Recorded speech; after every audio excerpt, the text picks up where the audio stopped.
kita akan membahas sebuah buku yang berjudul Renungan Takbir. Merenungi ucapan Allahu Akbar. Karena ucapan ini ucapan yang Masya Allah, ya. Bahwa ucapan Allahu Akbar, Allah yang paling besar, Allah yang maha besar, adalah merupakan ucapan yang sering kita ucapkan di setiap harinya. Setiap harinya kita ucapkan berapa kali takbir, Pak? Dalam 2 rakaat sholat saja, kalau kita hitung berapa kali takbir kita ucapkan. Allahu Akbar, takbiratul ihram sekali. Kemudian ruku, Allahu Akbar. Sami Allahu liman hamidah. Kemudian mau sujud, Allahu Akbar. Kemudian bangkit dari sujud, Allahu Akbar. Kemudian sujud lagi, Allahu Akbar. Bangkit dari sujud lagi, Allahu Akbar. Kemudian ruku lagi, Allahu Akbar. Kemudian sujud lagi, Allahu Akbar. Kemudian bangkit dari sujud, Allahu Akbar. Kemudian sujud lagi, Allahu Akbar. Kemudian bangkit lagi, Allahu Akbar. 2 rakaat ada 11 kali takbir. Itu 2 rakaat, Pak. Sekarang kalau misalnya kita sholat 5 waktu, berapa rakaat semuanya, Pak? Ada 17 rakaat. Berarti berapa itu semuanya, Pak? Ditambah lagi oleh Bapak dengan sholat sunnah. Untuk sholat sunnah berapa kali takbir kita? Belum lagi sholat tahajud, belum lagi sholat duha, belum lagi Masya Allah. Berarti zikir yang paling sering kita ucapkan apa? Allahu Akbar. Allah yang paling besar, Allah yang maha besar.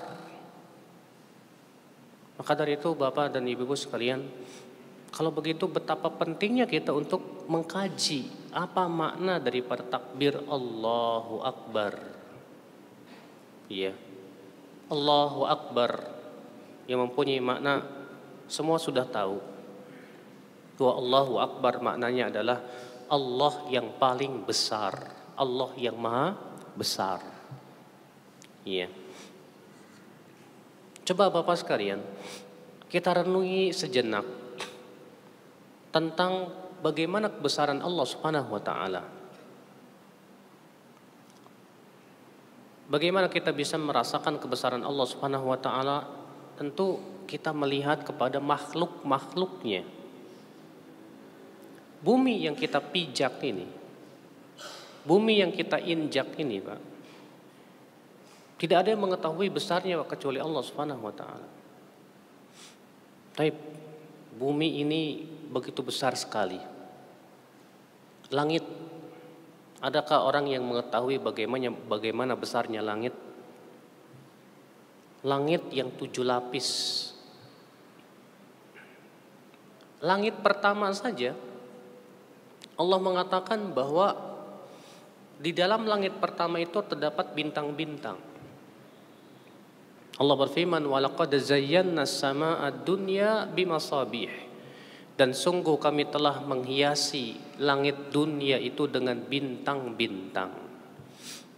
Allah mengatakan bahwa kami telah menghiasi langit dunia dengan bintang-bintang. Berarti bintang-bintang yang kita lihat itu masih langit dunia. Saya pernah dulu belajar waktu fisika di SD itu ya, katanya ada bintang yang lebih besar daripada langit.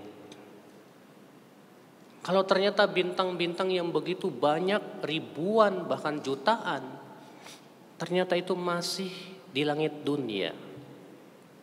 Bagaimana dengan langit kedua, ketiga, keempat, kelima, keenam, ketujuh? Masya Allah, sangat besar langit ini, Pak. Luar biasa besar langit itu. Tapi ternyata, Pak, 7 langit dan 7 bumi, kata Rasulullah, dibandingkan dengan kursi Allah, dibandingkan dengan apa? Kursi Allah, itu seperti cincin dibandingkan dengan tanah lapang. Luar biasa. 7 langit dan 7 bumi saja kita tidak bisa untuk memikirkan bagaimana besarnya, Pak. Ternyata dibandingkan dengan kursi Allah itu seperti apa? Cincin dibandingkan dengan tanah lapang. Bapak ambil cincin, Bapak lemparkan di tanah lapang. Kecil sekali. Makanya kan Allah berfirman apa? Wasi'a kursiyyuhus samawati wal ard. Kursi Allah meluasi langit dan bumi. Kursi Allah meluasi langit dan bumi, Masya Allah. Sekarang Pak, kursi Allah luar biasa besar.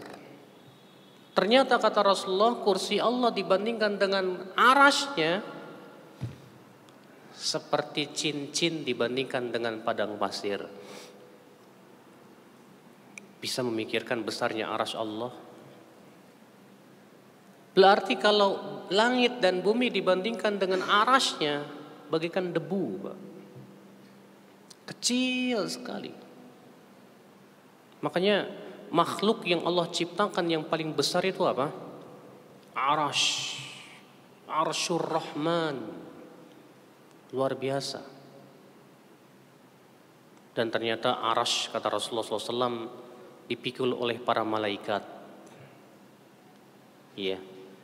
Dan Rasulullah SAW ketika mengabarkan tentang malaikat pemikul arasy, bagaimana besarnya? Kata Rasulullah SAW, "Udzina li an uhadditsakum an malakin min hamalatil arasy." Aku diizinkan oleh Allah untuk menceritakan kepada kalian tentang salah seorang malaikat daripada pemikul arasy. Malaikat pemikul arasy. Bagaimana besarnya? Ma baina syahmati udhunaihi ila atiqihi masiratu 700 am. Ternyata jarak antara daging telinganya ini, Pak, sampai ke pundaknya itu 700 tahun perjalanan. Subhanallah. Di antara malaikat pemikul arasy itu, Pak, ada yang berbentuk ayam jago, Pak. Dalam riwayat yang lain Rasulullah bersabda, "Udzina li an uhadditsakum an dikin." Aku diizinkan oleh Allah Subhanahu wa taala untuk menceritakan tentang ayam jago. Qad maraqat rijlahul arda. Kakinya itu menembus bumi. Wa ra'suhu munthanin tahtan arasy. Dan kepalanya merunduk di bawah arasy. Bapak tahu tidak, Pak? Jarak antara bumi sampai ke arasy itu berapa tahun? Hah? Ada yang tahu? Banyak ulama mengatakan ketika menafsirkan ta'rujul malaikatu warruhu ilaihi fi yaumin kana miqdaru 50 alf sanah. Para malaikat dan roh naik dalam satu hari yang lamanya 50.000 tahun. Kata Ibnu Abbas, maksudnya, banyak ulama tafsir mengatakan maksudnya itu jarak antara bumi dengan arasy. Jarak antara bumi dengan arasy itu 50.000 tahun perjalanan, Pak. 50.000 tahun perjalanan. Ternyata ayam ini, kata Rasulullah SAW, kakinya itu menembus bumi, kepalanya merunduk di bawah arasy. Besar tidak, Pak? Ini ayam terbesar di dunia, Pak. Iya. Tapi apa yang diucapkan oleh si ayam ini? Apa kata ayam ini, Pak? Lalu ayam ini berkata, kata Rasulullah, "Subhanaka ma a'zamaka ya Rabb." Maha suci Engkau ya Allah, betapa besarnya dirimu. Masya Allah, ayam yang begitu besarnya, Pak, merasa dirinya kecil di hadapan Allah Subhanahu wa taala. Luar biasa. Lalu bagaimana dengan Allah? Allahu Akbar. Allahu Azza wa Jal. Allahu Akbar. Allah yang paling besar. Allah lebih besar dari segala sesuatu, Bapak sekalian. Cobalah kita renungkan sedikit itu, Pak, tentang bagaimana kebesaran Allah Azza wa Jal. Allah yang maha besar, di mana kebesarannya Masya Allah tidak bisa dibayangkan oleh pikiran, tidak bisa digambarkan oleh kata-kata dan ucapan, tidak bisa. Ya, ikhwatul Islam, azakumullah wa iyyakum. Allahu Akbar, Allah maha besar. Di mana Allahu Akbar, Bapak sekalian, adalah ucapan yang diperintahkan kita untuk senantiasa mengucapkannya. Allah berfirman dalam surat Al-Isra ayat 111, "Wa qulil hamdulillahilladzi lam yattakhidz walada wa lam yakul lahu syarikun fil mulki wa lam yakul lahu waliyyun minadh-dhull wa kabbirhu takbira." Katakanlah, segala puji bagi Allah yang tidak mempunyai anak dan tidak mempunyai sekutu dalam kerajaannya, dan dia bukan pula hina yang memerlukan penolong, dan agungkanlah dia, besarkanlah dia dengan sebenar-benar pembesaran. Wa kabbirhu takbira. Ya, bertakbirlah kalian, besarkan Allah dengan sebesar-besarnya takbir. Ya. Kalimat takbir, Pak, senantiasa mengiringi hari raya. Kalimat takbir senantiasa mengiringi apa? Hari raya. Kenapa?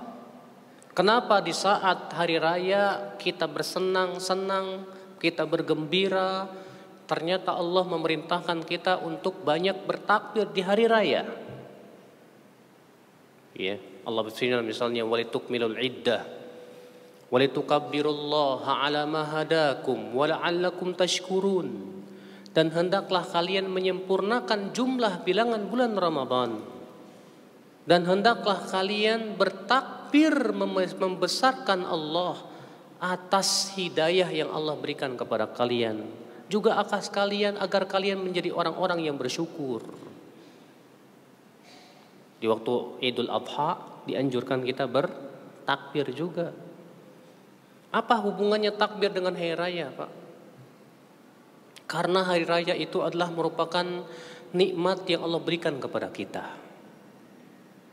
Yang kedua, hari raya itu menunjukkan, ya akhwan Islam, a'azakumullah wa yakum, ya hari yang kita bergembira padanya. Dan kebanyakan orang ketika bergembira seringkali lalai. Maka Allah menyuruh supaya kegembiraan kita tidak melalaikan, agar banyak bertakbir kepada Allah Subhanahu wa taala, membesarkannya. Sehingga ketika kita membesarkan Allah, maka sekali-kali kita tidak akan dilalaikan dengan kesenangan dan kegembiraan tersebut. Dan juga Bapak sekalian, hari raya itu selalu terkait dengan ibadah yang agung, Pak. Hari raya Idul Fitri terkait dengan ibadah apa? Ramadan. Hari raya Idul Adha terkait dengan ibadah apa? Berkurban. Bukankah itu nikmat yang sangat besar? Naam. Bagi seorang mukmin, kita bisa berpuasa Ramadan nikmat yang paling besar. Bagi seorang mukmin, ketika ia bisa untuk menyembelih hewan kurban, beribadah kepada Allah, itu nikmat yang paling besar, Pak. Maka sangat sepadan sekali kita ucapkan Allahu Akbar, Allah yang paling besar, atas kenikmatan-kenikmatan yang Allah berikan kepada kita. Karena kebesaran Allah itulah, Pak, yang menunjukkan akan apa yang memberikan kepada kita nikmat-nikmatnya yang sangat besar. Ya akhal Islam, azakumullah wa iyyakum. Allahu Akbar. Ikhwatul Islam, azakumullah wa iyyakum. Syekhul Islam Ibn Taimiyah berkata, oleh karena itulah di halaman 15 ya, syiar-syiar salat, azan, hari raya dan tempat-tempat tinggi adalah takbir.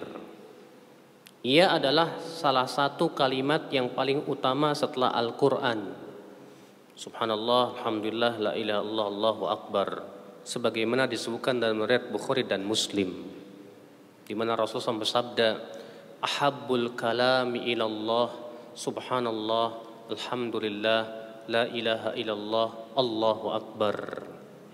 Ucapan yang paling dicintai oleh Allah adalah subhanallah, alhamdulillah, la ilaha illallah, Allahu akbar.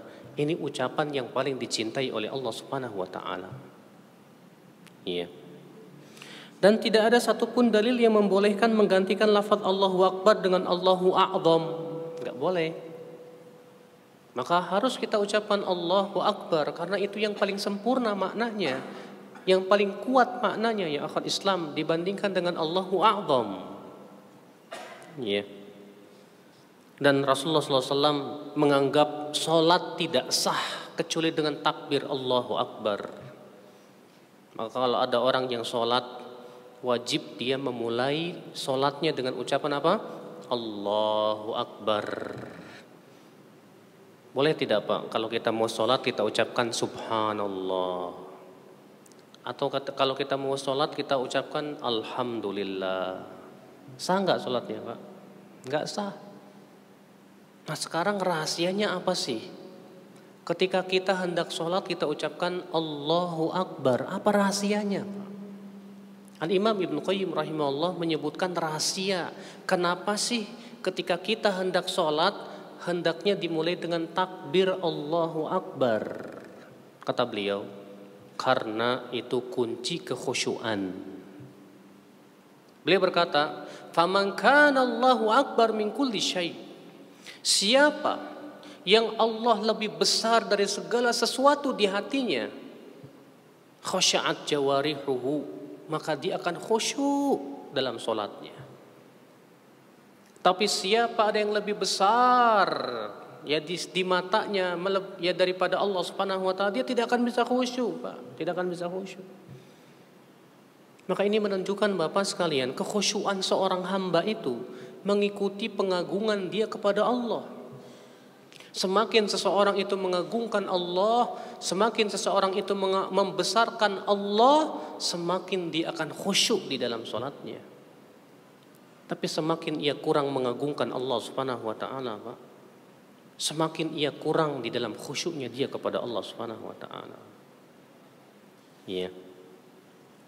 Nah ini Bapak sekalian. Di halaman 18 saya katakan takbir selalu menyertai muslim dalam sholatnya berulang-ulang. Dalam sholat 4 rakaat terdapat 22 takbir. Dan dalam sholat 2 rakaat terdapat 11 kali takbir. Maka dalam sholat 5 waktu sehari semalam saja seorang muslim mengucapkan 94 kali takbir. Bagaimana bila ia senantiasa menjaga sholat-sholat sunnah? Sebagaimana juga bila ditambah dengan zikir atau sholat yang ada padanya membaca takbir 33 kali. Ya, seorang muslim apabila menjaga sholat 5 waktu beserta sholat-sholat sunnah rawatib yang jumlahnya 12 rakaat ditambah dengan witir 3 rakaat dan membaca bacaan takbir setelah sholat 33 kali, maka jumlah takbirnya sehari semalam itu 342 kali takbir. Ya. Dan bila ditambah dengan takbir yang mutlak, maka jumlah takbirnya menjadi amat banyak. Hanya Allah yang maha tahu. Allahu Akbar. Ketika kita naik mobil sambil macet-macetan, kita ucapkan subhanallah, alhamdulillah, la ilaha illallah, Allahu Akbar. Makanya akal Islam, azakumullah wa iyyakum. Disebutkan dalam hadis Pak, mengucapkan takbir 100 kali itu nilainya sama dengan orang yang mempersiapkan 100 kuda perang, Pak. Iya. Nilainya sama dengan orang yang menyediakan 100 kuda perang yang dia wakafkan di jalan Allah. Allahu Akbar. Makanya ada seorang wanita berkata kepada Rasulullah SAW, "Ya Rasulullah, saya sudah tua ya Rasulullah.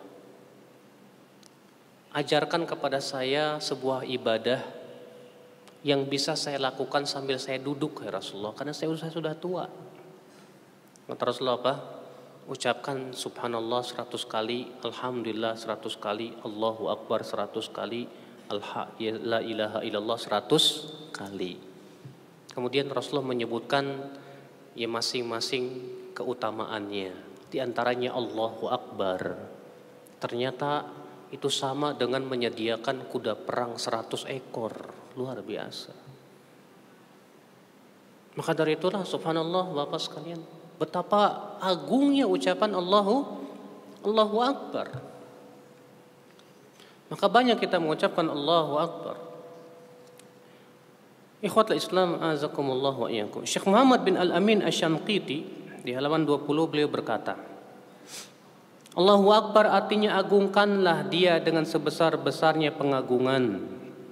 Dan pengagungan Allah tampak dalam kekuatan menjaga perintahnya dan menjauhi larangannya dan bersegera kepada apa yang mendatangkan keridhoannya. Artinya, ya, ketika kita ucapkan Allahu Akbar, Allah yang paling besar, artinya besarkan Allah, tapi juga besarkan syariatnya, besarkan perintahnya, besarkan larangannya, agungkanlah Dia. Maka orang yang membesarkan Allah, Pak, dia akan membesarkan agamanya. Orang yang membesarkan Allah, Pak, dia akan membesarkan syariatnya. Orang yang membesarkan Allah, Pak, maka ia akan membesarkan para rasulnya, para nabinya. Dia akan mengagungkan perintah-perintah dan larangannya. Berarti ini orang yang membesarkan Allah Rabbul Izzati wal Jalalah. Adapun kemudian dia mengatakan Allahu Akbar, tapi dia remehkan syariatnya, dia remehkan perintahnya, dia remehkan larangan-larangannya, dia wallah hakikatnya dia tidak membesarkan Allah Subhanahu wa taala. Oleh karena itu ya akhwat Islam azakumullah wa iyyakum, sudahkah kita membesarkan Allah dengan hati-hati kita? Sudahkah kita membesarkan Allah dengan melaksanakan perintah-perintah dan menjauhi larangannya? Allah, betapa pentingnya Pak merealisasikan ucapan Allahu Akbar dalam kehidupan kita Bapak sekalian. Iya. Ini semua mengisyaratkan kata beliau bahwa agama ini seluruhnya adalah perincian dari kalimat Allahu Akbar. Oleh karena itu seorang muslim yang melaksanakan ketaatan dan ibadah merupakan perealisasian dari takbir dan pengagungan kepada Allah Subhanahu wa taala. Orang yang mengagungkan Allah, dia akan mengagungkan syariatnya. Ketika dia sholat, Masya Allah, saya agungkan sholat. Bagaimana orang yang mengagungkan sholat? Dia berusaha jaga sholatnya Pak. Ketika datang bulan Ramadan, dia agungkan bulan Ramadan. Maka ia berusaha untuk berpuasa semaksimal mungkin dan sebaik-baiknya puasa. Dia pun agungkan Al-Quran. Dia tidak ridho Al-Quran disimpan di bawah. Terkadang ada orang Pak, kurang pengagungannya kepada Allah. Akhirnya kurang pengagungannya terhadap Al-Quranul Karim. Al-Quran terkadang diletakkan di bawah sembarangan begitu. Tidak layak. Orang yang mengagungkan Allah, dia harus mengagungkan firman-firmannya. Mengagungkan firmannya tiada lain dia diantaranya dengan membacanya, dengan mengkajinya, dan diantaranya menghormati mushaf Al-Quranul Karim. Jangan sampai Al-Quran itu dihinakan Bapak sekalian. Iya. Ikhwatul Islam azakumullah wa iyyakum. Syekh Abdul Razak berkata di halaman 21, takbir adalah mengagungkan Rabb Tabaraka wa Ta'ala dan membesarkannya, dan meyakini bahwa tidak ada yang lebih besar dan lebih agung dari Allah. Semua yang besar menjadi kecil di hadapan Allah. Para diktator menjadi hina, wajah-wajah akan tertunduk kepadanya, dan segala sesuatu menjadi rendah di hadapannya. Naam, Allah Subhanahu wa Ta'ala yang paling besar Pak. Sebesar apapun Anda kedudukannya, tidak ada apa-apanya di mata Allah Subhanahu wa Ta'ala. Maka buat apa kita kemudian bersombong dengan apa? Ya kedudukan kita yang tinggi. Anda sebagai apa? Presiden? Di hari kiamat apakah kedudukan Anda akan bermanfaat? Tidak. Apa kedudukan Anda? Jenderal? Wallah, yang memberikan kedudukan itu Allah. Dan kelak Allah akan memberikan pertanyaan, peminta pertanggungjawaban terhadap kedudukan tersebut. Buat apa kita sombongkan Bapak sekalian kedudukan-kedudukan yang Allah berikan kepada kita? Iya. Bahkan disebutkan dalam hadis yang sahih, pada hari kiamat orang-orang yang sombong itu dikumpulkan mereka sebesar semut-semut yang kecil yang diinjak-injak oleh manusia. Orang-orang yang sombong itu, kata Rasulullah SAW, pada hari kiamat di padang mahsyar akan dikumpulkan oleh Allah Subhanahu wa taala sebesar semut kecil. Subhanallah. Al jaza' min jinsil amal. Yang namanya balasan sesuai dengan jenis amal. Ya. Ketika mereka ya akhul Islam merasa dirinya besar di dunia, merasa dirinya sombong dengan kedudukannya, ternyata di hari kiamat Allah jadikan kecil, diinjak-injak oleh manusia. Nasallallahu as-salamata wal afiyah. Ya akhul Islam, azakumullah wa iyyakum. Makanya orang-orang yang sombong itu, Pak, dia tidak membesarkan Allah, Pak. Orang-orang yang sombong itu tidak mungkin mereka itu mengagungkan Allah Subhanahu wa taala, tidak. Iya. Iblis sombong. Apakah iblis mengagungkan Allah, membesarkan Allah? Tidak. Bahkan iblis meremehkan perintah-perintah Allah Subhanahu wa taala, ya akhul Islam. Iya. Oleh karena itulah ya akhul Islam, azakumullah wa iyyakum. Ya, inilah makna takbir. Al-Imam Al-Azhari dalam kitabnya Tahdzib Al-Lughah menyebutkan dua makna Allahu Akbar. Makna pertama adalah Allah besar, dan makna kedua adalah Allah yang paling besar dari semua yang besar. Ya. Dan yang benar dari dua pendapat tersebut adalah yang kedua, bahwa Allahu Akbar itu artinya Allah yang paling besar dibandingkan seluruh yang besar. Ya. Syekhul Islam Taimiyah berkata, makna takbir adalah Allah paling besar dari semua yang besar bagi seorang hamba. Sebagaimana Nabi bersabda kepada Adi bin Hatim, wahai Adi, apa yang membuatmu lari? Apakah kamu lari dari ucapan la ilaha illallah? Apakah kamu mengetahui ada ilah yang berhak disembah selain Allah? Apakah kamu lari dari ucapan Allahu Akbar? Apakah adakah sesuatu yang lebih besar dari Allah Subhanahu wa taala? Adakah yang lebih besar dari Allah Subhanahu wa taala, ya akhul Islam, azakumullah wa iyyakum? Maka hadis ini Bapak sekalian menunjukkan bahwasanya Allah yang paling besar. Tidak ada yang lebih besar dari Allah Subhanahu wa taala. Akhul iman, azakumullah wa iyyakum. Maka inilah Bapak sekalian makna dan renungan tentang takbir. Coba deh Pak, ya. Kalau kita renungi betul-betul tentang Allahu Akbar, Allah yang paling besar. Saya yakin Pak, kalau hati kita membesarkan Allah, berat rasanya untuk memaksiati Allah Subhanahu wa taala. Kenapa? Kalau Allah Maha besar berarti adabnya besar dan keras juga loh Pak. Ya, ikhwat Islam, azakumullah. Sekarang kita kaji tempat-tempat yang disyariatkan untuk bertakbir. Kapan saja disyariatkan kita untuk bertakbir. Yang pertama saya bahas takbir pada hari raya dan lafadznya yang sahih. Ya. Saya bahas yang pertama, kapan memulai takbir di hari raya Idul Fitri. Di hari raya Idul Fitri itu Pak, kapan disyariatkan memulai takbir? Para ulama berbeda pendapat. Kapan dimulai takbir pada hari raya Idul Fitri? Sebagian ulama berpendapat bahwa takbir dimulai dari sempurnanya jumlah bulan Ramadan, baik dengan melihat hilal atau menyempurnakan jumlah bulan. Ya, sampai imam keluar menuju sholat, dan inilah pendapat Imam Syafi'i. Jadi menurut Imam Syafi'i Pak, takbir itu dimulai dari apa? Semenjak maghrib malam Idul Fitr. Semenjak malam Idul Fitr, ya, ketika bulan Ramadan sudah selesai, maka di waktu itu disyariatkan memulai takbir.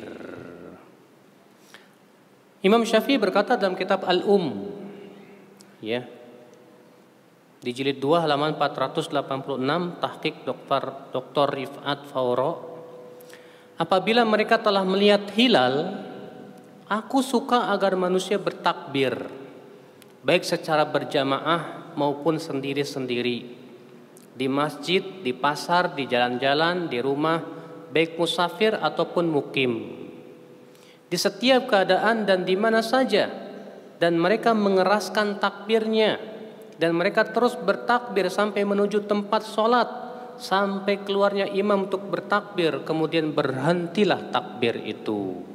Ini pendapat Imam Syafi'i. Jadi kalau yang di Indonesia ini Pak, mereka memulai takbir dari semenjak malam itu mazhab Syafi'i, dan memang pendapat Imam Syafi'i itu Pak. Iya. Dan pendapat inilah yang dirajihkan oleh Syekhul Islam Ibnu Taimiyah rahimahullah.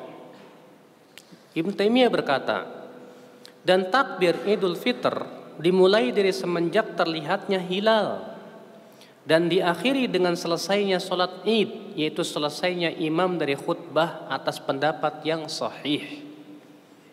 Jadi ini pendapat yang dibela oleh Syekhul Islam Ibnu Taimiyah rahimahullah. Apa dalilnya? Ya tentunya Pak, dalam permasalahan yang diperselisihkan, yang kita lihat dalilnya Pak. Jangan yang kita lihat siapa yang mengucapkannya.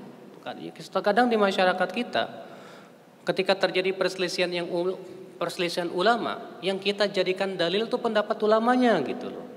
Ini sebuah kesalahan. Kalau permasalahan yang diperselisihkan, yang kita yang kita lihat itu dalilnya dari Al-Quran maupun hadis Nabi SAW. Taib, kita lihat dalilnya Pak. Dalil pendapat ini adalah firman Allah Ta'ala, walitukmilul iddah walitukmilul iddata walitukabbirullaha ala ma hadakum wala'allakum tashkurun.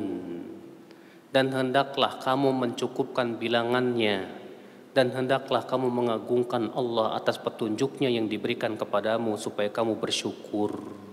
Lihat, hendaknya kamu menyempurnakan bilangan bulan Ramadan. Sekarang malam Idul Fitri Ramadan sudah selesai belum? Sudah selesai. Berarti ayat itu menunjukkan semenjak kita telah selesai dari bilangan bulan Ramadan, segera kita takbir. Iya. Imam Al-Marwardi berkata, Allah Subhanahu wa taala memerintahkan bertakbir setelah menyempurnakan puasa, dan itu terjadi ketika matahari tenggelam di malam 1 Syawal. Maka ini berkonsekuensi bahwa awal waktu takbir adalah di malam tersebut. Namun pendalilan dengan ayat ini lemah menurut Imam Nawawi, karena wawu tidak menunjukkan tartib. Imam Nawawi berkata, pendalilan dengan ayat ini tidak benar kecuali atas pendapat yang mengatakan bahwa wawu mempunyai makna tartib. Namun ini adalah pendapat yang batil. Al-Majmu' jilid 5 halaman 41. Jadi Imam Nawawi malah menyalahi pendapat Imam Syafi'i. Imam Nawawi itu mazhab Syafi'i juga Pak. Tapi dalam masalah ini Imam Nawawi enggak setuju dengan Imam Syafi'i. Ini menunjukkan Pak, para ulama mazhab itu enggak pernah taklid. Enggak pernah taklid kepada siapa? Kepada mazhab. Enggak. Ya. Maka Imam Nawawi rahimahullah menganggap pendalilan dengan ayat ini kurang kuat. Kenapa? Karena wawu dalam bahasa Arab tidak menunjukkan kepada tartib. Karena Allah mengatakan di situ apa? Walitukmilul iddah, walitukabbirullah, pakai wawu. Walitukmilul iddah, dan hendaklah kamu menyempurnakan bilangan. Walitukabbirullah, dan hendaklah kamu bertakbir. Tidak menunjukkan, kata Imam Nawawi, itu tartib. Ya, harus tartib. Namun Pak, wallahu a'lam, menurut saya yang lemah ini, bahwa di situ mau tidak mau harus dibawa kepada tartib. Wow, di situ mau tidak mau harus dibawa kepada tartib. Kenapa? Sebab kalau dikatakan tidak menunjukkan tertib, tertib itu kan ini dulu baru ini. Itu namanya tertib, Pak. Ya, setelah A baru B, setelah B baru C, setelah C baru D. Itu namanya tertib. Itu loh, Pak. Sebab kalau misalnya dikatakan bahwa wawu di sini tidak menunjukkan tertib, betul memang secara bahasa Arab, tapi secara praktek apakah boleh takbir sebelum hari raya? Misalnya 2 hari sebelum Id udah takbiran, boleh? Enggak ada satupun ulama mengatakan disyariatkan. Ya tidak? Iya. Makanya ikhtilaf para ulama tentang takbir itu antara 2 saja. Tempat takbir ketika Idul Fitr ada 2 pendapat saja. Yang pertama di malam Id, yang kedua dari semenjak subuh sampai apa? Dan itu kan setelah apa? Setelah Ramadan, ya enggak, Pak? Sehingga mau tidak mau dibawa kepada tertib. Harus. Ya. Dan yang kalau kita perhatikan daripada perbuatan salafus saleh, tidak ada satupun salafus saleh yang mendahulukan takbir baru Ramadan. Enggak ada. Makanya dari itulah ya akhwat Islam azakumullah wa iyyakum ya. Memang betul wau tidak menunjukkan kepada tertib, tapi secara praktek di dalam ayat ini walitukmilul iddah walitukabbirullah itu pasti tertib. Pasti mau tidak mau tertib Bapak sekalian. Ya. Ikhwat Islam azakumullah wa iyyakum. Ini dia, Pak. Makanya dari sisi sinilah Syekhul Islam Ibnu Taimiyah lebih menguatkan pendapat siapa? Imam Syafi'i. Ya. Kenapa? Karena wawu walaupun tidak menunjukkan kepada tartib secara bahasa Arab, tapi secara praktek harus tartib. Ya. Sementara Imam Malik, Imam Ahmad, Al-Auza'i dan Ishaq berpendapat bahwa takbir Idul Fitri dimulai dari pagi hari Idul Fitri. Dimulai dari kapan? Pagi hari Idul Fitri. Mereka berhujah dengan hadis Ibnu Umar. Perhatikan ini ya. Beliau berkata, sesungguhnya Rasulullah SAW keluar di 2 Id bersama Fadl bin Abbas, Abdullah bin Abbas, Al-Abbas bin Abdul Muttalib, Ali, Ja'far, Al-Hasan dan Husain, Usamah bin Zaid, Zaid bin Harithah, dan Aiman bin Ummu Aiman dengan mengeraskan suara mengucapkan tahlil dan takbir. Beliau mengambil jalan dari Al-Haddadin hingga sampai lapangan tempat sholat. Apabila telah selesai, ya beliau kembali dari jalan Al-Hadain sehingga sampai rumahnya. Diriwayatkan oleh Ibnu Khuzaimah. Di situ disebutkan bahwa ya Rasulullah SAW dan para sahabatnya memulai takbir itu semenjak keluar dari rumah. Ya. Dan ini pendapat Imam Ahmad, Imam Malik. Ya. Jadi menurut pendapat Imam Ahmad dan Imam Malik, takbir Idul Fitri itu kapan dimulai, Pak? Hah? Dari semenjak keluar rumah menuju ke lapangan sampai imam naik mimbar. Ini pendapat Imam Ahmad dan Imam Malik. Hujahnya hadis Ibnu Khuzaimah tadi. Tapi coba kita lihat dari sisi status hadisnya. Di dalam sanadnya terdapat perawi lemah yang bernama Abdullah bin Umar al-Umari. Akan tetapi hadis ini dinyatakan oleh Syekh Albani karena dikuatkan oleh Mursal Az-Zuhri bahwa Rasulullah SAW ya, bahwa Rasulullah SAW keluar pada hari Idul Fitri bertakbir sampai mendatangi tempat sholat dan sampai sholat selesai. Apabila telah selesai sholat, beliau menghentikan takbir. Dikeluarkan oleh Ibnu Abi Syaibah nomor 5620. Ya. Atas dasar inilah Syekh Albani menguatkan hadis tersebut. Karena ada kata beliau ada 2 jalan berarti. Di mana hadis tadi yang marfu sampai Rasulullah dhaif, tapi ada jalan lain dari Mursal Zuhri. Mursal Zuhri ini walaupun mursal itu apa sih, Pak? Mursal itu adalah perkataan tabi'in, Rasulullah SAW bersabda. Berarti ada perantara antara tabi'in dan Rasulullah yang tidak diketahui ini. Apakah sahabat atau tabi'in. Mursal lemah tidak? Lemah. Tapi walaupun mursal itu lemah, bisa menguatkan setidaknya hadis yang marfu yang dhaif. Sehingga menurut beliau atas dasar itu hadis ini hasan. Namun Pak, saya tidak setuju dengan Syekh Albani dalam masalah penghasanan hadis ini. Bukan karena saya tidak menghormati Syekh Albani, tidak. Iya. Akan tetapi yang pertama, Syekh Albani sendiri diselisih oleh ulama lain dalam masalah pentahsinan hadis ini. Iya. Yaitu Syekh Abdul Hasan Al-Ma'ribi, Syekh Muqbil Al-Wadi'i. Maka saya lebih merojihkan pendapat yang menyatakan hadis ini lemah. Berikut keterangannya. Bila kita perhatikan, mursal Az-Zuhri ini tidak dapat menguatkan riwayat di atas. Kenapa? Karena ia berasal dari periwayatan Ibnu Abi Dhi'ib dari Az-Zuhri, dan Yahya bin Ma'in menganggapnya lemah. Ya. Beliau berkata mereka melemahkan periwayatan Ibnu Abi Dhi'ib dari riwayat Az-Zuhri sehingga mursalnya lemah. Sedangkan mursal yang lemah tidak bisa menguatkan hadis yang lemah. Syaratnya mursal bisa menguatkan hadis yang lemah itu kalau mursalnya sahih, Pak.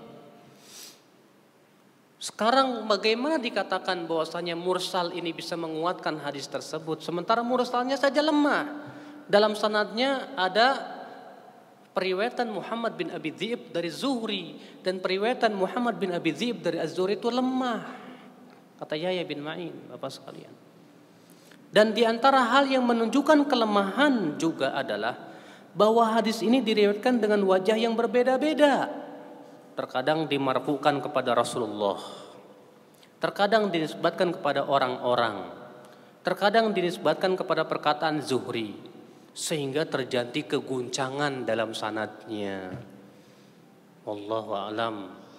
Maka saya menilai hadis tersebut lemah, tidak bisa dijadikan hujah.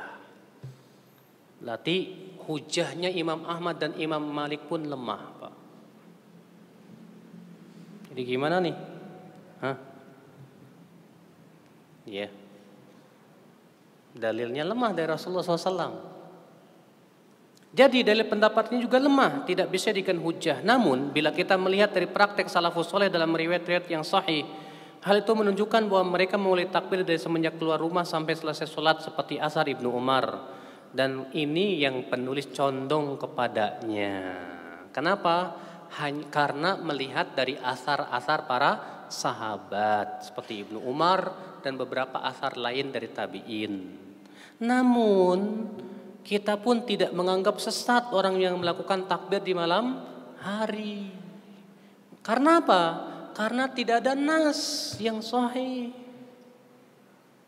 Nggak ada nas masalahnya, Pak. Maka orang yang mengatakan itu yang takbiran di malam hari salah itu, ajib. Nah dulu untuk menyalahkan ulama itu nggak mudah loh, Pak. Kamu alasannya apa? Karena ada hadisnya.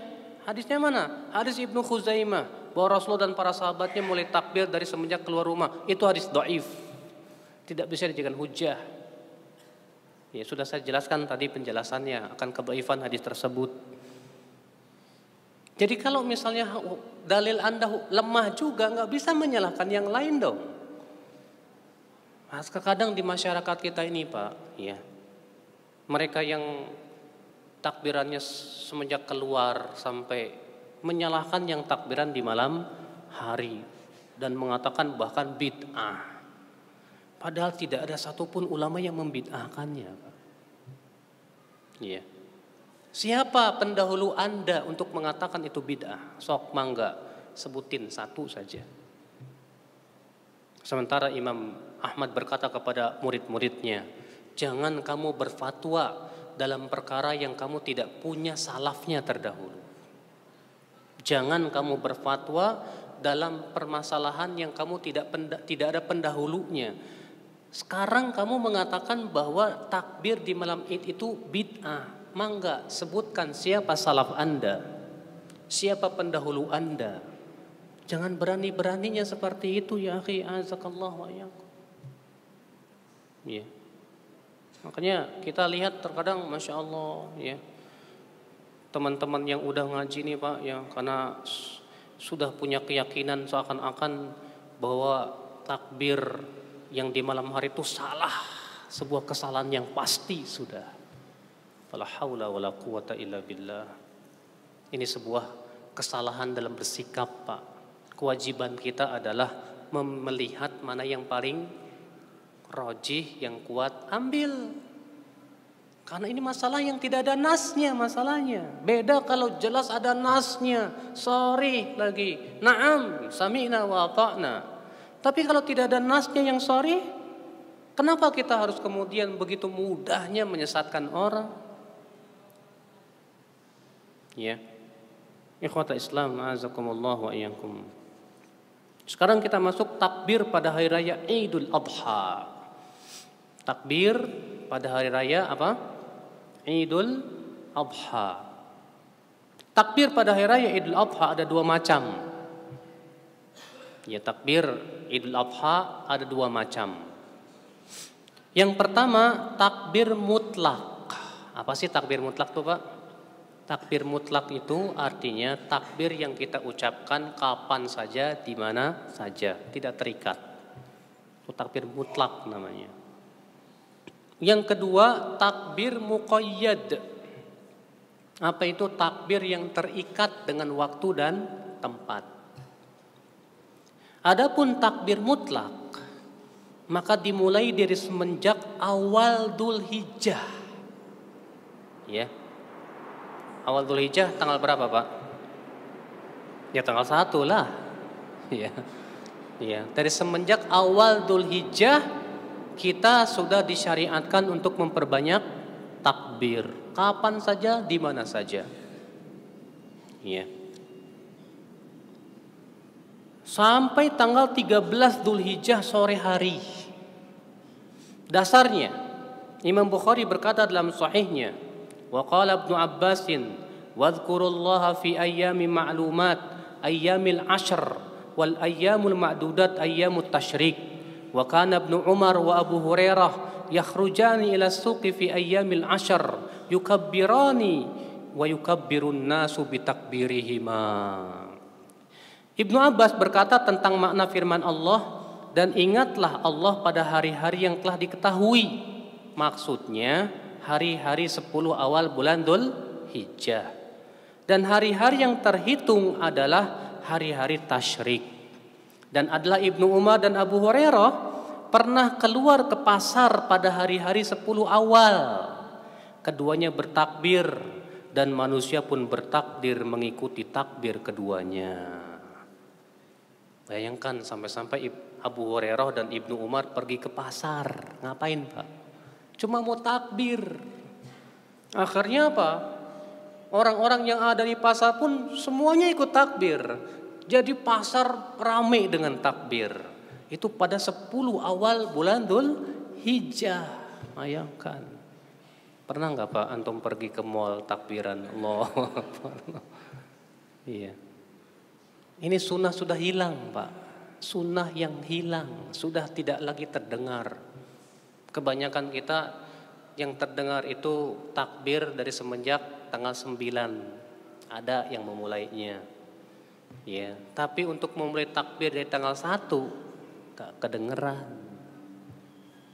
Padahal yang sunnah itu banyak bertakbir dari semenjak tanggal 1 Dzulhijjah. Memperbanyak takbir, Allahu Akbar, Allahu Akbar, Allahu Akbar, la ilaha illallah, Allahu Akbar. Dan itu disunahkan dikeraskan Bapak sekalian. Sampai-sampai Ibnu Umar dan Abu Hurairah bertakbir, orang-orang pun ikut bertakbir, sampai-sampai pasar bergetar dengan takbir. Bayangkan, luar biasa ya. Kalau di Indonesia pasar-pasar bergetar dengan takbir Pak. Yang ada enggak begitu Pak. Ya, Masya Allah. Ikhwata Islam, azakumullah wa iyyakum. Nah ini yang disebut dengan takbir apa? takbir mutlak. Ya, jadi takbir mutlak itu kapan dimulai, Pak? Dimulai dari semenjak awal bulan Dzulhijjah, diakhiri sampai tanggal 13 bulan Dzulhijjah. Ya. Adapun takbir muqayyad, sementara takbir muqayyad adalah takbir setelah sholat 5 waktu yang dimulai dari tanggal 9 Dzulhijjah sampai asar tanggal 13 Dzulhijjah. Jadi setiap kali Bapak selesai sholat 5 waktu langsung takbiran. Allahu Akbar, Allahu Akbar, Allahu Akbar. La ilaha illallah, Allahu Akbar, Allahu Akbar walillahil hamd. Begitu Pak, ya. Setelah selesai sholat fardu. Ya. Ini adalah pendapat Umar, Ali, Ibnu Abbas, Ibnu Mas'ud, Jabir, Ammar, Az-Zuhri, Makhul, Sufyan Ats-Tsauri, Ahmad bin Hanbal dan Abu Tsaur. Bahkan Ibnu Qudamah Al-Maqdisi dalam Al-Mughni menghikayakan adanya kesepakatan para sahabat atas hal ini. Syekhul Islam berkata, pendapat yang paling benar mengenai takbir Idul Adha yang merupakan pendapat jumhur salaf dan para fuqaha dari kalangan sahabat dan para imam, bertakbir dari fajar hari raya hari Arafah sampai akhir hari tasyrik. Pernah nggak kita amalin, Pak? Jarang juga ya, Pak ya. Iya. Emang zaman sekarang ini banyak banget sunnah yang mati, Pak. Yang mematikan ya kita sendiri gitu loh, Pak. Terkadang kita sendiri yang mengaku saya cinta sunnah kok, cinta sunnah. Pasti suruh takbir habis sholat pada diem aja. Allah. Kalau imamnya nggak takbir ya nggak diem, nggak takbir diem. Ya. Ini fenomena yang tidak bagus, Pak. Terkadang ketika ditanya kamu kok nggak takbir, malu. Aduh malu, mau takbir aja malu. Ya Allah ya Rabbi. Ya. Kenapa sih kita harus malu untuk memperlihatkan takbir syiar Islam? Sementara mereka yang nyanyi dangdutan nggak malu-malu kok, Pak. Ya, nggak malu mereka joget-joget begitu. Lalu kenapa kita harus malu untuk mengucapkan takbir Allahu Akbar, Allahu Akbar?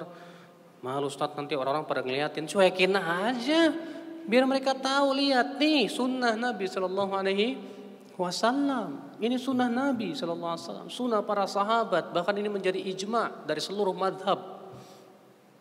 Ya.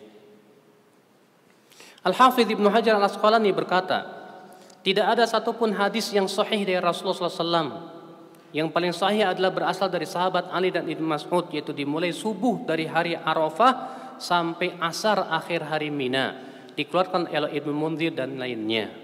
Tapi ini kan sudah menjadi kesepakatan sahabat, di mana tidak ada satupun sahabat yang mengingkarinya.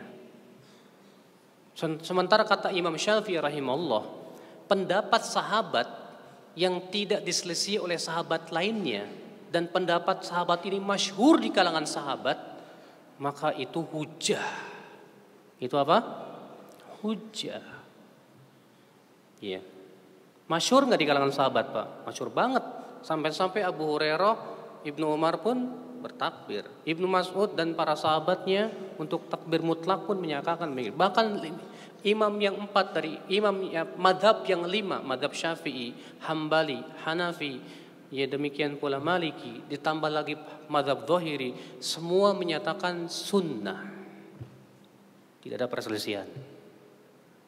Iya.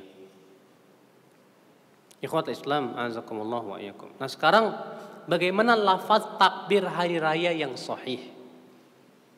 Lafaz takbir di hari raya. Ketahuilah Pak, tidak ada satupun hadis yang berasal dari Nabi yang menyebutkan tentang lafadznya. Nggak ada. Yang ada Allah hanya menyuruh bertakbir. Allah mengatakan walitukabbirullaha ala ma hadakum, dan hendaklah kamu bertakbir membesarkan Allah atas hidayah yang Allah berikan kepada kalian. Enggak ada praktek dari Nabi, hadis yang marfu dari Nabi bagaimana cara takbirnya, enggak ada. Ya. Namun ada beberapa sahabat yang bertakbir. Dan takbir yang paling masyhur yang dikenal oleh kita umat Indonesia, bangsa Indonesia, bahkan hampir di seluruh dunia, itu takbirnya Ibnu Mas'ud.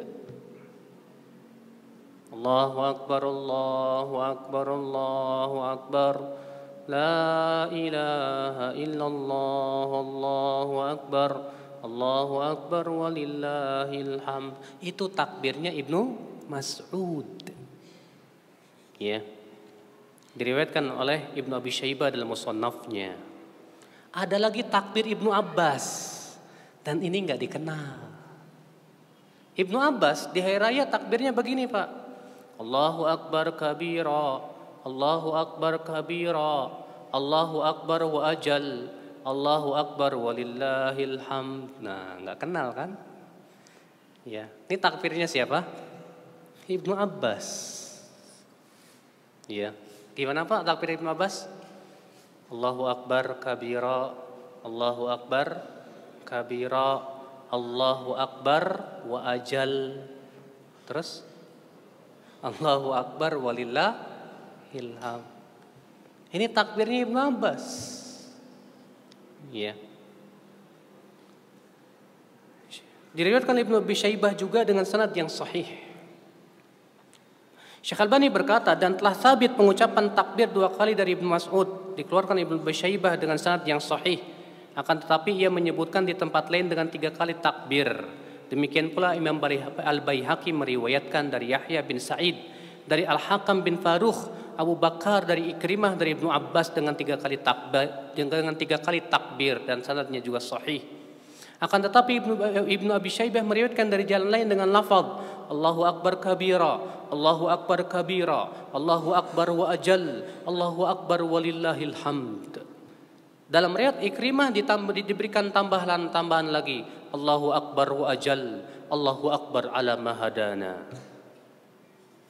Iya. Maka Bapak, jadi takbir itu enggak harus Allahu Akbar, Allahu Akbar, Allahu Akbar, la ilaha illallah, Allahu Akbar, walillahil hamd. Ini disebut takbir Ibnu Mas'ud. Iya. Kalau kita takbir dengan takbir Ibnu Abbas boleh enggak? Boleh. Allahu Akbar kabira, Allahu Akbar kabira, Allahu Akbar wa ajal, Allahu Akbar ala ma hadana, Allahu Akbar walillahil hamd. Sementara sebagian sahabat lagi takbirnya gimana? Allahu Akbar, Allahu Akbar, Allahu Akbar, Allahu Akbar, Allahu Akbar. Udah Allahu Akbar aja udah. Kenapa? Karena yang diperintahkan oleh Allah hanya takbir, udah selesai. Maka semua lafaz yang menunjukkan kepada takbir boleh.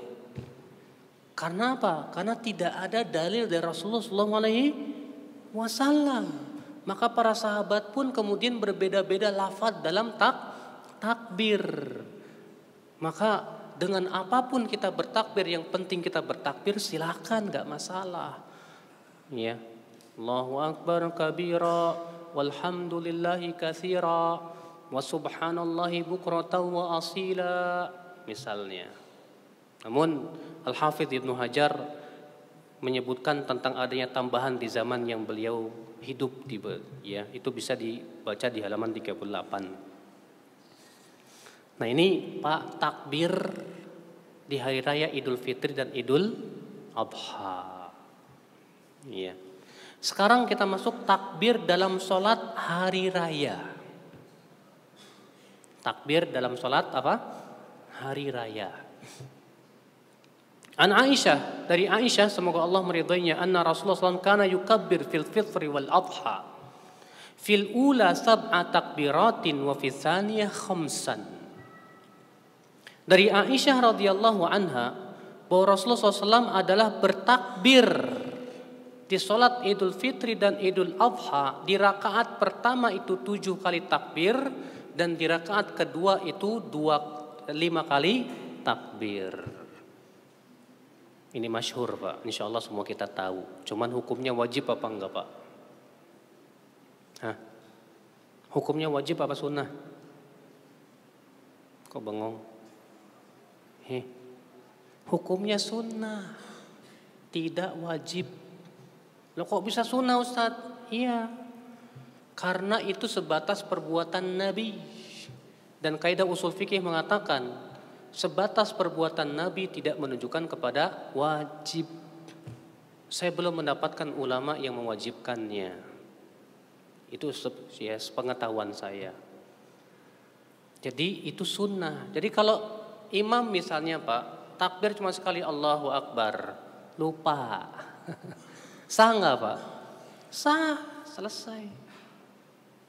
Iya. Kenapa? Karena 7 takbir dan 5 takbir itu sunnah. Tapi kan sesuatu yang sunnah jangan ditinggalin dong. Iya. Kita berusaha untuk hidupkan sunnah Nabi SAW. Nah sekarangnya jadi masalah Pak. Jadi perselisihan para ulama. Takbir yang pertama kan di rakaat pertama itu kan 7 kali apa? Takbir. Baik.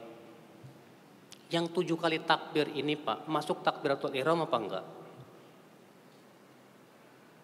Hah? Yang 7 kali takbir ini di rakaat pertama, masuk enggak takbiratul ihram? Hah?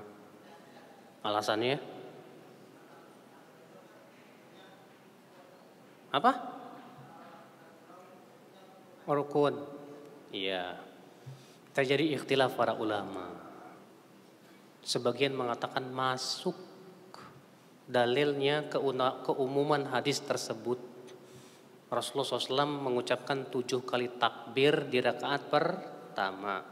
Berarti menurut mereka masuk padanya takbiratul ihram. Imam Syafi'i mengatakan enggak masuk. Loh, kok enggak masuk Imam Syafi'i? Buktinya di takbir yang kedua, rakaat kedua berapa kali takbir? 5. Masuk takbir intikal enggak? Hah? Masuk enggak takbir intikal? Takbir perpindahan? Hah? Ketika antum dari sujud naik ke atas Allahu Akbar, kan takbir. Masuk enggak tuh? Masuk 5 enggak? Enggak. Berarti takbir intikal itu enggak masuk. Alasannya apa? Alasannya karena itu takbir asli dari sholat. Takbiratul ihram juga sama. Itu takbir asli sholat. Jadi apa bedanya kalau begitu? Kalau Anda berkata takbiratul ihram itu masuk, harusnya Anda pun memasukkan takbir intikal juga di situ. Tapi mereka tidak berpendapat demikian. Kalau Anda tidak berpendapat itu, kalau begitu jangan bedakan antara ini dan itu. Toh sama-sama alasannya satu, sama-sama bukan, sama-sama itu asli takbir dalam sholat. Khair. Itu Imam Syafi'i Pak, fakihnya Imam Syafi'i dia. Iya. Dan ini pendapat yang saya condong kepadanya, bahwa takbir yang 7 itu tidak termasuk takbiratul ihram. Wallahu a'lam. Iya. Cuma takbir aja kok diperselisihin sama ulama ya Ustaz ya. Ya, itulah Pak para pemahaman para ulama. Iya. Yang telah memberikan pemahaman yang berbeda-beda. Iya. Cuma kan kewajiban kita kan berlapang dada dalam masalah-masalah yang diperselisihkan seperti ini Pak. Iya. Bukan memaksakan pendapat, salah. Ya, pokoknya kamu harus ngikut pendapat saya, kalau enggak kamu sesat. Waduh, ini yang berat Pak. Ya, ini yang berat. Ya. Pendapat Imam Syafi'i di halaman 40 saya bilang begini. Pendapat Imam Syafi'i ini lebih kuat karena dikuatkan oleh riwayat Amr bin Shu'aib dari ayahnya, dari kakeknya, yaitu Abdullah bin Amr bahwa Nabi SAW bertakbir 7 kali di rakaat pertama dan 5 kali di rakaat kedua selain takbiratul ihram. Diriwayatkan oleh Ad-Daraqutni, namun sanadnya ada Abdullah bin Abdurrahman At-Taifi, lemah, akan tetapi hadis ini disahihkan oleh Imam Bukhari, Ali ibn Madini dan Imam Ahmad bin Hanbal. Sehingga wallahu alam bahwa 7 kali takbir itu secara kias masuk. Kalaupun hadis ini lemah, yang Amr bin Shu'aib ini lemah, tapi secara kias kuat, Pak. Secara kias juga kuat. Ya, Allahu a'lam. Yang ketiga, takbir dalam khutbah hari raya. Apakah disunnahkan? Maksudnya apa? Ketika khutbah, imam khutbah, disunahkan enggak seorang imam itu menyela-nyelai Allahu Akbar, Allahu Akbar, Allahu Akbar. Hadirin yang berbahagia. Ngomong lagi, nanti takbir lagi.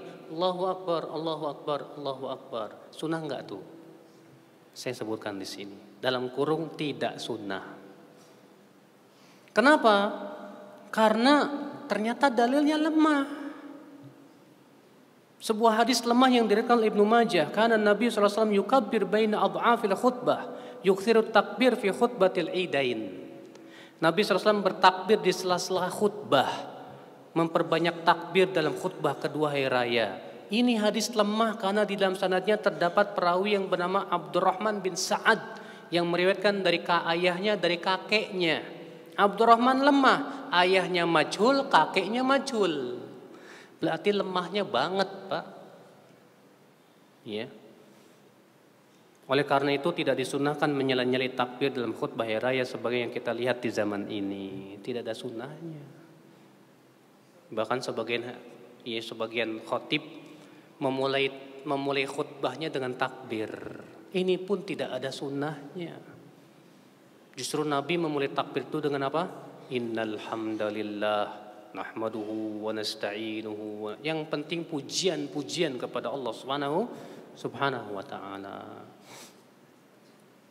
Tapi sekarang takbir dalam adzan dan iqamah. Disebutkan dalam hadis Abdullah bin Zaid bahwa ketika Rasulullah SAW memerintahkan untuk memukul lonceng, ya, untuk memanggil manusia agar berkumpul untuk sholat, maka Abdullah bin Zaid pun bermimpi melihat seorang mengelilingiku sambil membawa lonceng di tangannya. Aku berkata, "Hai fulan, apakah kamu mau menjual lonceng itu?" Ia berkata, "Apa yang hendak kamu lakukan dengannya?" Aku menjawab, "Untuk memanggil manusia agar sholat." Ia berkata, "Maukah aku tunjukkan kepada yang lebih baik dari itu?" Aku berkata, "Mau." Maka ia berkata, ucapkan ini, Allahu Akbar, Allahu Akbar, Allahu Akbar, Allahu Akbar, Asyhadu an la ilaha illallah, Asyhadu an la ilaha illallah, Asyhadu anna Muhammadar Rasulullah, Asyhadu anna Muhammadar Rasulullah, Hayya 'alas shalah, Hayya 'alas shalah, Hayya 'alal falah, Hayya 'alal falah, Allahu Akbar, Allahu Akbar, La ilaha illallah. Kemudian ia mundur tak jauh dariku dan berkata, "Apabila kamu hendak mendirikan sholat, ucapkan qomat, Allahu Akbar, Allahu Akbar, La asyhadu an la ilaha illallah, wa asyhadu anna Muhammadar Rasulullah, Hayya 'alas shalah, Hayya 'alal falah, qad qamatis shalah, qad qamatis shalah, Allahu Akbar, Allahu Akbar, La ilaha illallah." Ini azannya Bilal. Ini dikenal dengan azan apa? Azan Bilal dan qomatnya Bilal. Azannya Bilal itu 15 kalimat, qomatnya 11 kalimat. Ini yang masyhur di negeri kita. Tapi ada azan Abu Mahdurah. Itu 19 kalimat, Pak. Dan qomatnya 15 kalimat. Kalau bapak-bapak mengucapkannya di Indonesia, ribut orang-orang. Ya. Gimana cara adzan Abu Mahdurah? Sahih juga.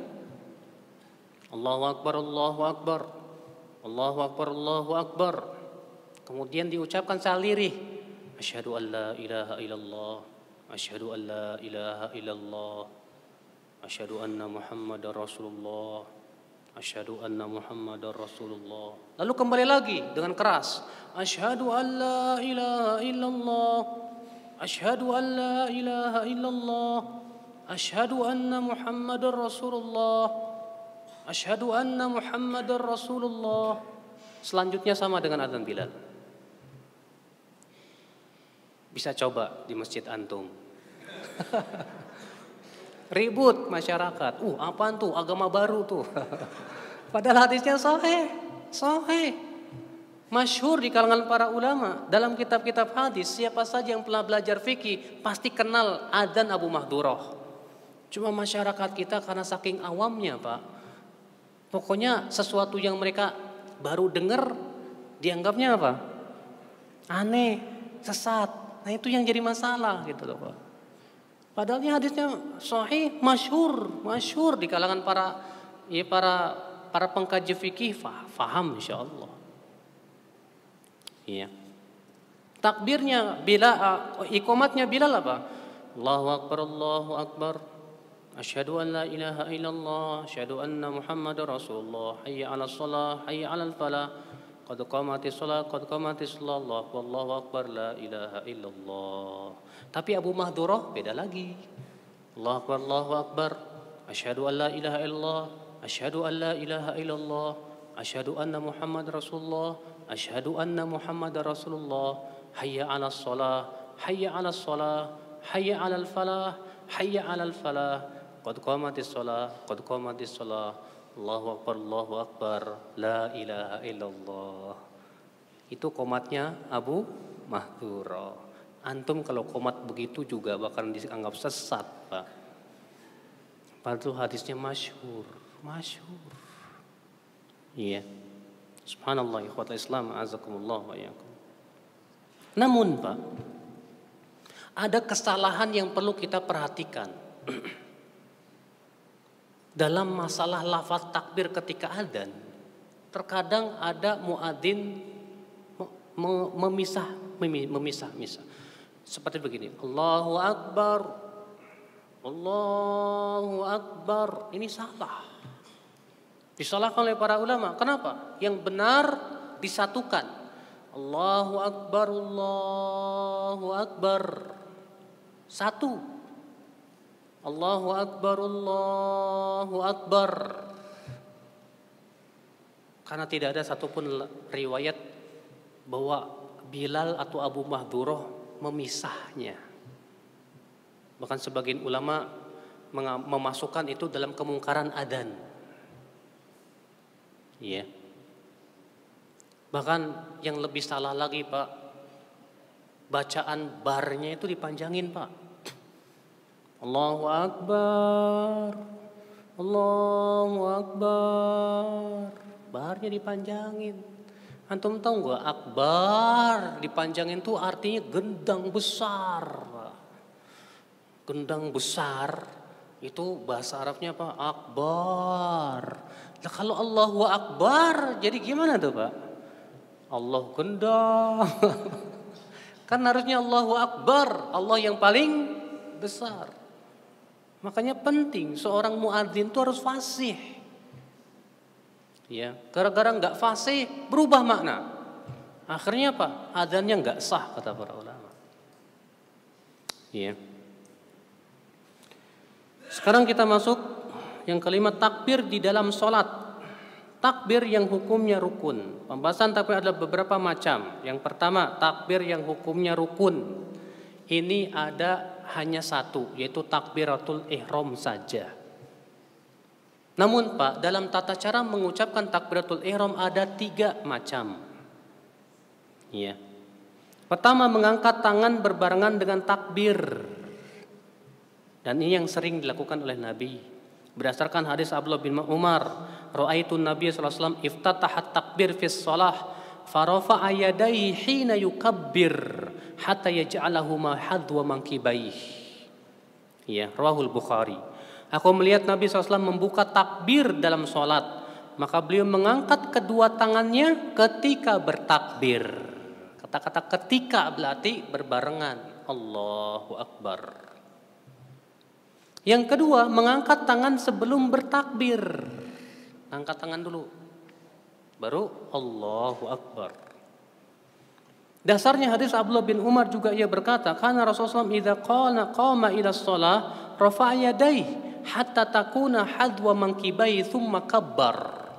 Adalah Rasulullah SAW apabila berdiri untuk sholat, maka beliau mengangkat kedua tangannya hingga sejajar dengan bahunya, kemudian bertakbir. Jadi pas kita Allahu Akbar begitu. Iya. Kalau ini kan bareng kan Allahu Akbar. Kalau ini Allahu Akbar. Iya. Yang ketiga, mengangkat tangan setelah takbir. Iya. Mengangkat tangan setelah ditakbir dulu.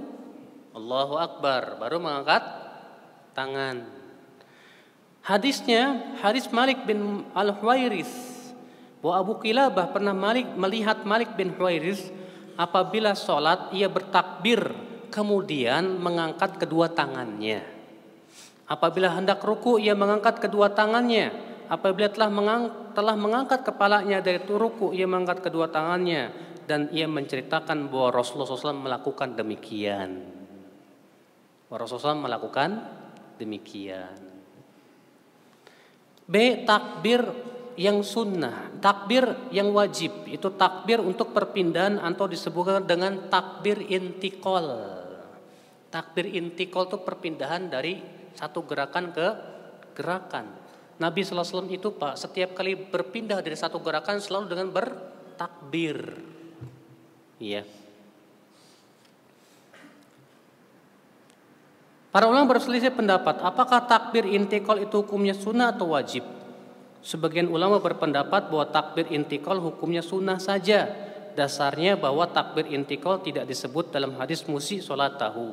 Namun pendapat ini lemah. Justru dalam satu riwayat yang lain, dalam hadis musi sholat tahu, Rasulullah menyebutkan takbir. Pendapat yang paling kuat Pak, takbir intikal itu wajib. Karena apa? Karena Nabi memerintahkan kepada orang yang gak becus. Dan perintah itu hukumnya wajib. Yang kedua, karena Nabi tidak pernah meninggalkan sekalipun dalam sholatnya. Rasulullah selalu lakukan. Iya. Iya. Kemudian takbir setelah sholat. Takbir setelah sholat. Takbir setelah sholat adalah dianjurkan oleh Nabi SAW. Ya, kata Rasulullah, barang siapa yang bertasbih di belakang setiap sholat 33 kali, bertahmid 33 kali, bertakbir 33 kali, maka itu 99. Ia berkata di jumlah ke-100-nya, la ilaha illallah wahdahu la syarikalah, lahul mulku wa lahul hamdu wa huwa ala kulli syai'in qadir, maka akan diampuni dosa-dosanya walaupun sebanyak buih di lautan. Masya Allah Pak. Hanya berapa menit antum ucapan itu? Subhanallah 33 kali. Taib. Alhamdulillah 33 kali. Allahu Akbar 33 kali. Ditutup dengan la ilaha illallah wahdahu la syarikalah, lahul mulku wa lahul hamdu wa ala kulli syai'in qadir. Berapa menit antum ucapin? Berapa? 8 menit? 4 menit? 5 menit? Masya Allah. Terkadang saya lihat Pak, ada orang zikirnya cepat banget Pak. Tuh gimana tuh ya?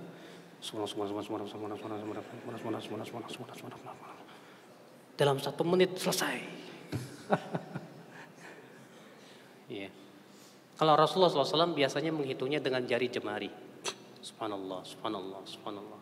Tapi Rasulullah juga terkadang menghitungnya dengan ruas jari. Keduanya boleh. Riwayatnya ada. Namun kebanyakan riwayat dengan jari. Iya. Subhanallah, subhanallah, subhanallah, subhanallah, subhanallah, subhanallah. Begitu Pak. Tapi kalau bisa jangan terlalu cepat Pak. Ya. Subhanallah, subhanallah, subhanallah, subhanallah, subhanallah, subhanallah, subhanallah. Gak bagus. Ya. Habis saya mau kerja, Ustadz, saya segera pergi. Ini gimana? Ya udah kalau begitu, ada yang lain, gak harus 33 kali. Rasulullah pernah mengajarkan subhanallah 10, alhamdulillah 10, Allahu Akbar 10. Dah.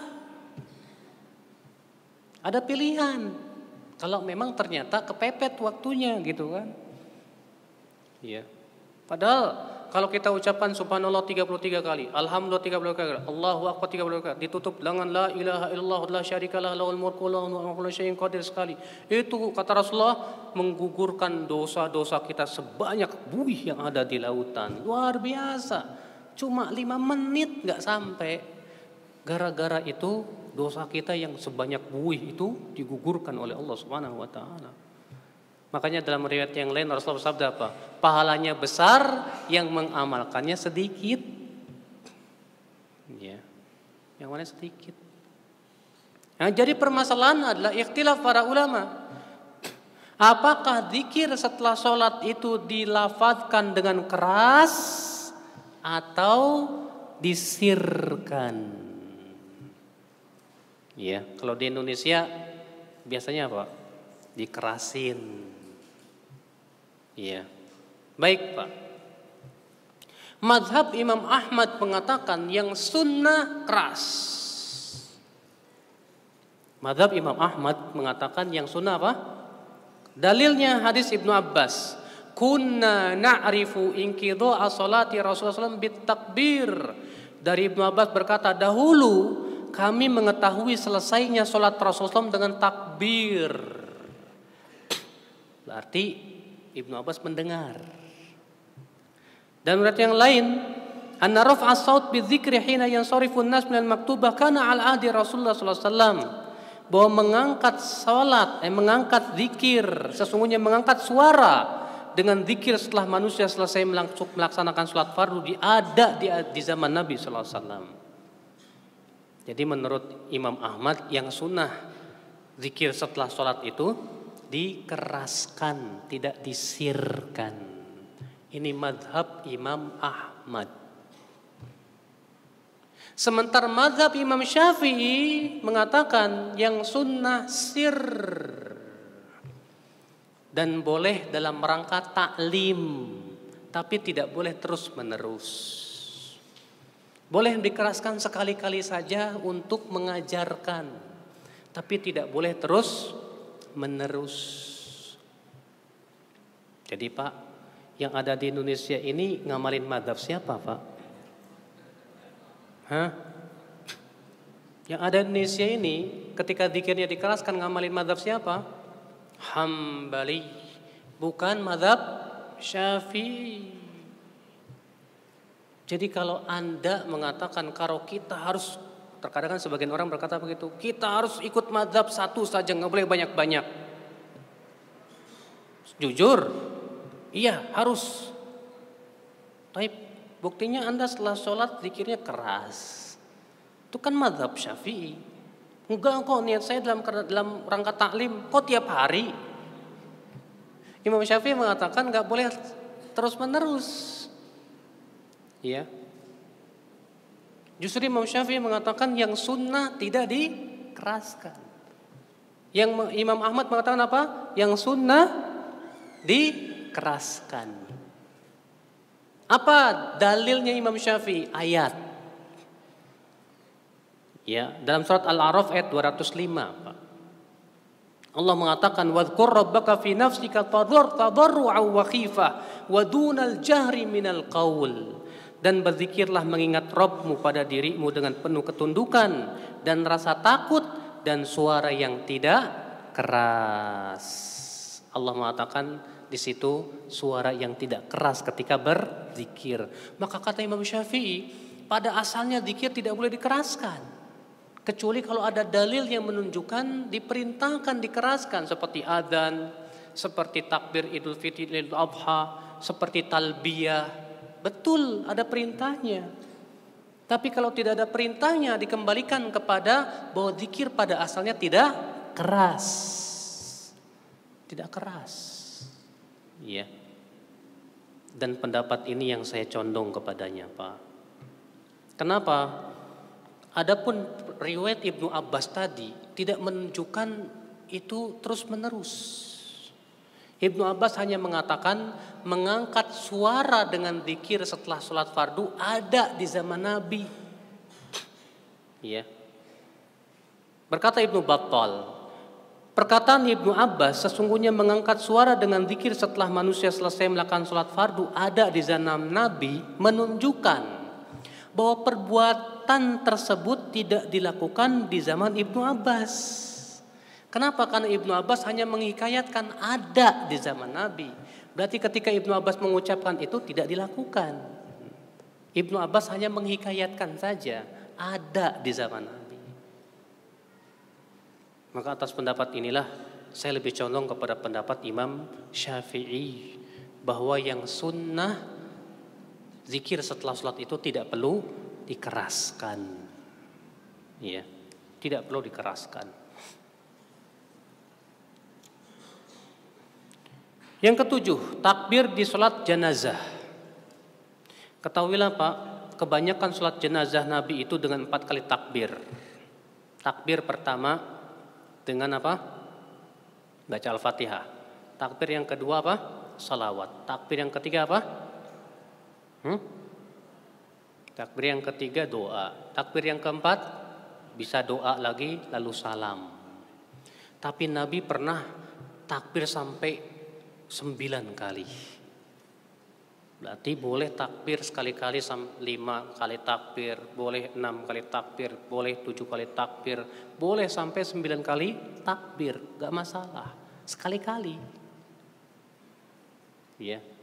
Mungkin kalau antum amalkan di masyarakat, wah teriak, woi lupa ente ya, gitu. Ya, padahal nggak lupa, ada hadisnya kok. Itu riwayat Muslim, ya. Dalam riwayat Muslim 5 kali, dalam riwayat Tahawi dalam Musyarah Ma'anil Athar 9 kali. Dari hadis Abdullah bin Zubair bahwa Rasulullah SAW pernah mensolatkan Hamzah dengan 9 kali takbir. Boleh. Cuma sekali lagi itulah Pak di masyarakat kita, ya. Karena gara-gara nggak tahu, sesuatu yang baru diketahui dianggap aneh.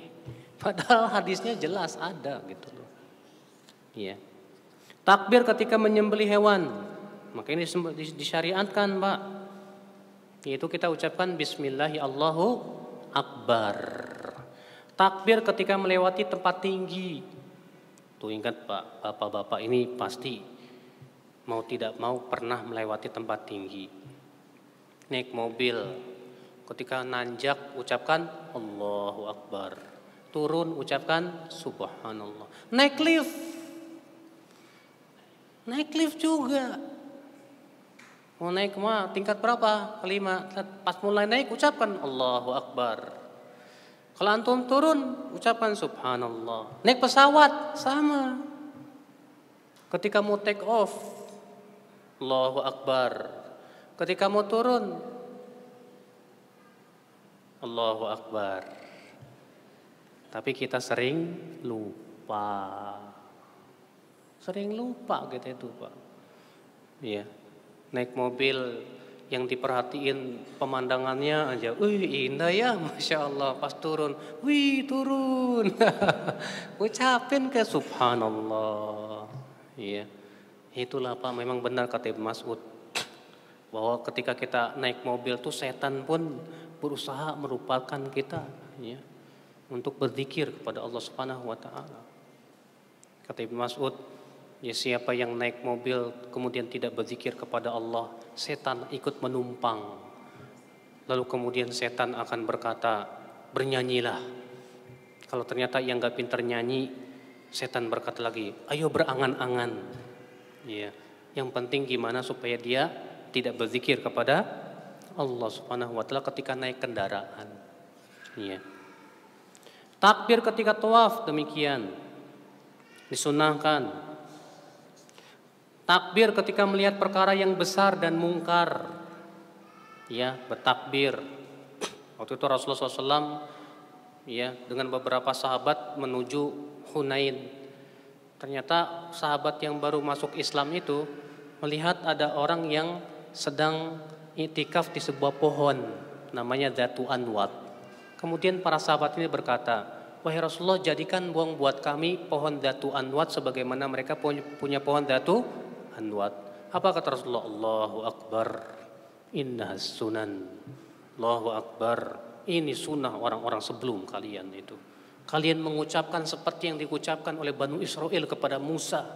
Ketika melewati suatu kaum yang menyembah patung sapi. Apa kata kaumnya Musa? Ij'al lana ilahan kama lahum alihah. Hai Musa, jadikan untuk kami Tuhan-Tuhan sebagaimana mereka punya Tuhan, hai Musa. Ya, ini. Demikian pula takbir ketika melihat sesuatu yang besar dan menggembirakan. Ya, jadi ketika kita melihat sesuatu yang menggembirakan dan kita anggap besar, kita ucapkan apa? Allahu Akbar. Ini pun juga disyariatkan. Kemudian terakhir Pak, apa yang diinginkan oleh kalimat Allahu Akbar? Yang pertama Pak, menumbuhkan rasa takut kepada Allah. Dengan kita menyelami makna Allahu Akbar, hendaknya kita menjadi hamba-hamba yang takut kepada Allah Subhanahu wa taala. Iya. Yang kedua, memberikan ketegaran, kuat. Karena ia tahu bahwa yang Maha Besar Allah Subhanahu wa taala. Sehingga ia terus tegar dan sabar dalam menghadapi berbagai macam ujian dan cobaan. Yang ketiga, menjadikan kita tawadu dan tidak sombong. Kenapa? Karena kebesaran milik Allah. Semua yang kita miliki berupa kekayaan, berupa kedudukan milik Allah. Allah yang memberi, buat apa kamu sombong? Ya. Yang keempat, menimbulkan ketundukan dan kepatuhan kepada Allah Subhanahu wa taala. Karena kita tahu Allah paling besar dan yang maha besar. Dan yang kelima, senantiasa bertasbih memuji Allah Subhanahu wa taala. Mensucikan Allah dari berbagai macam kekurangan, karena Dia Allah yang maha besar dan paling besar. Allahu a'lam.